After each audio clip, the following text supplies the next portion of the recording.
Today I'm going to talk about a static structure that you see over here on the left hand side.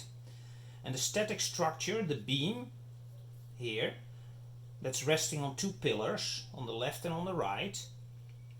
And it has a load which is triangular. So there's a triangular load on there.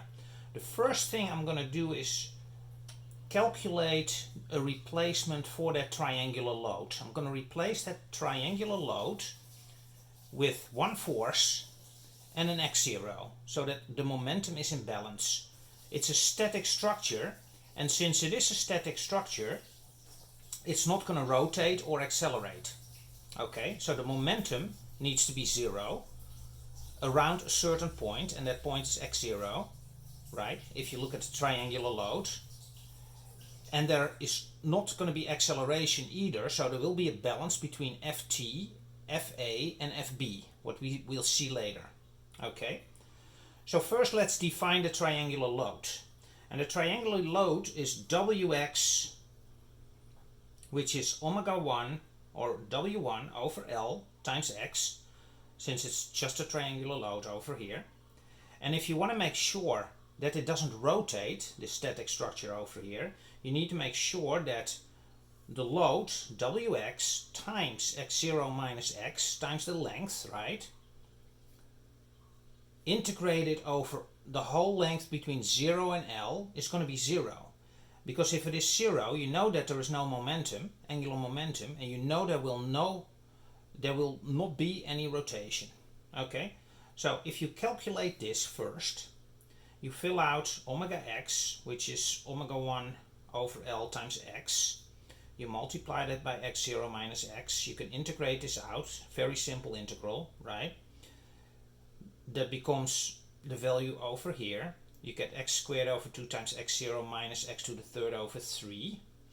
You fill that out between L and 0, and you get this value.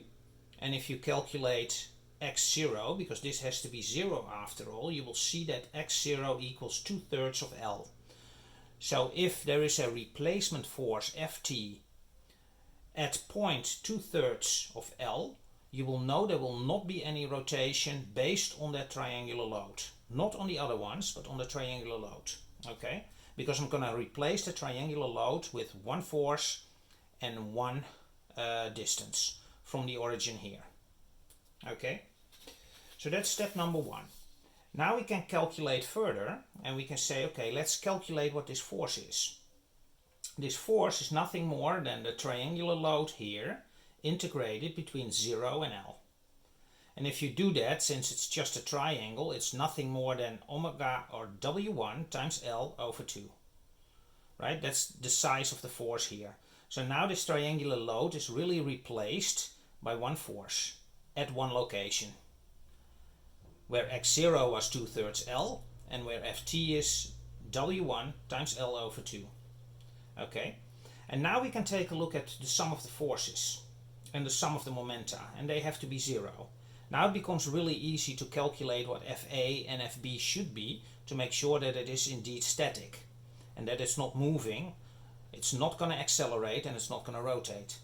Okay, so the first step you do is the sum of the forces, which is Fa going up is positive, plus Fb going up is positive, minus Ft, right, going down is negative, and that needs to be 0. And you can rewrite that into Fa plus Fb minus W1 times L over 2, that Ft over here, that we filled out here. And we can also do a similar thing for the momenta. You have Fb times L. We take the origin here, so there is no Fa because the length there is 0, so you get Fa times 0, right? So if you do it here, you get Fb times L minus Ft times x0 here, and that also needs to be 0 because you cannot have rotation, because it's a static beam after all. Yeah, laying on a static structure, not moving, not rotating. If you do that, you get Fb times L minus omega or W1 L over 2 times 2/3 times L of x0. So this is x0 and this is the Ft force, and that needs to be 0, of course. And that gives you Fb equals W1 times L over 3. And if you fill this out in this equation again, you get Fa. So Fa is then W1L over 6. So now we already solved Fa, the force up here, the force here, up here, to make sure that this beam structure is in a static position. Now we can ask ourselves, what is the shear force, for instance? And for people who don't know what a shear force is, it's essentially the force as a function of x on the beam. And that means if you look at x and x plus delta x, and you have two different forces at two different locations, the delta is essentially the shear force. Okay? So the definition of the shear force is dV dx is nothing more than the minus sign of Wx. And Wx we already determined. That's just a triangular force per length unit over there. So if you want to calculate Vx, you just have to integrate the left hand side, the dVx, take dx to the right hand side over here, integrate that, and obviously you need to add some sort of constant. And I called it kappa over here. So if you integrate this out, you get minus W or minus W1 over L times x squared over 2 plus that kappa. And now we have to start thinking about kappa. You can look at boundary conditions. You can either look at here at 0 or you can look at B, but the easiest one is here, or look at L, but the easiest one is to look at x equals 0, V0. That equals kappa if you fill that out in here. And that happens to equal Fa that we calculated before. And why is that? If you go a little bit below 0, there's no force there. But if you go a little bit to the right at x equals 0, there is this Fa force going up here, right? There's no other force here because of the load yet, because that's 0 here, right? So at 0 exactly, there is a delta force between x, which is a little bit smaller than 0, and x, which is a little bit taller than 0, bigger than 0, around 0, and that's in the size of Fa.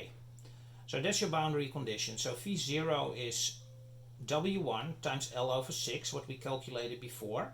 And that gives you then, if you fill that out, Vx like so. And you can rewrite that in a somewhat nicer form. And that gives you the shear force Vx as a position of x, right? In the size of W1 divided by 6L times L squared minus 3x squared. And you can see that it actually worked out, right? If x equals 0, this goes, and you are left with Fa over there. Okay? Okay. So now we can ask ourselves, what is the bending moment? And again, the bending moment, according to the definition, and you can look that up, is nothing more than dm dx equals Vx, the shear force, right? If there's more shear force at certain points, you get more bending, of course, right? If there is a shear force delta between x and x plus delta x, of course you get some sort of a bending, right? Because the force here is a little bit bigger than the force here, so you get a momentum, so you get bending. And that's what's reflected in this bending moment mx.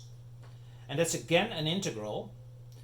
For ease, I put Vx down here. So again, we have to integrate one more time. So you do dmx, you integrate that, you get mx. You integrate the Vx over here, and that's integrated here. And there's obviously a constant here.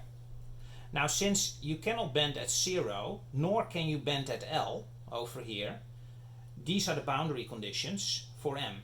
So they are both 0. And what that means is if you fill it out in mx, that you essentially get kappa equals 0 over here, right? And that gives you the bending moment. So now we have our bending moment determined, we have our shear force determined, and we have all the forces determined on the various points of the beam. So that gives you quite a bit of insight already into what static forces are being exposed to this beam, okay? You can calculate way more things about it. If there's interest, I will definitely do that. But for now, I think I'm going to stop. If you like this video, please like, please subscribe, and I'll see you in the next.